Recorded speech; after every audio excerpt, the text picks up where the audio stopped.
2025 अंतर्गत जवाहर हायस्कूल हापातर्फे मी रिया धुर्वे आत्मनिर्भर भारत या विषयावर आपली कल्पना या व्हिडिओच्या माध्यमातून आपल्या समोर सादर करीत आहे.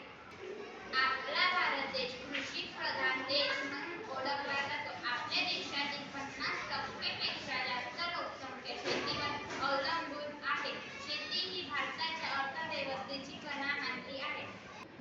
परंतु 1982 मधील भारतातील दुष्काळामुळे देशातील लोकांनी 2 वेळेचे अन्न मिळणे कठीण झाले. लोकांवर उपासमारीची वेळ आली. भारतातील कित्येक लोक उपासमारीने मृत्युमुखी पडले. परंतु नंतरच्या काळात भारतात हरित क्रांती घडून आली. या हरित क्रांतीमुळे कृषी क्षेत्रात वैज्ञानिक तंत्रज्ञानाचा वापर करून शेती उत्पादनात मोठी वाढ घडून आली. भारत अन्नधान्यात स्वयंपूर्ण झाला. या हरित स्रोतात रासायनिक खते व कीटकनाशकांचा मोठ्या प्रमाणावर वापर करण्यात आला.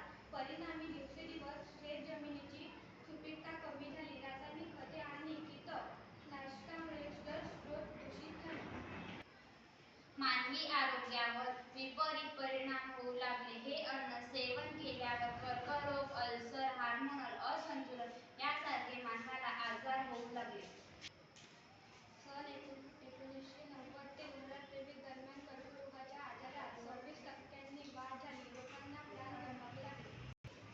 त्यामुळे सेंद्रिय शेतीचा विचार करणे ही काळाची गरज आहे. सेंद्रिय शेतीचा प्रचार व अवलंबन करणे भारतात आवश्यक आहे. सरकारने सुद्धा त्यासंबंधी धोरणात्मक निर्णय घेणे आवश्यक आहे.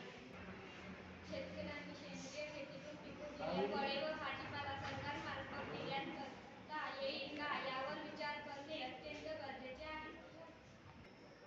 त्यातून शेतकऱ्यांना चांगला मोबदला मिळवून देता येईल व शेतकऱ्यांची मिळकत सुद्धा दुप्पटीने वाढवली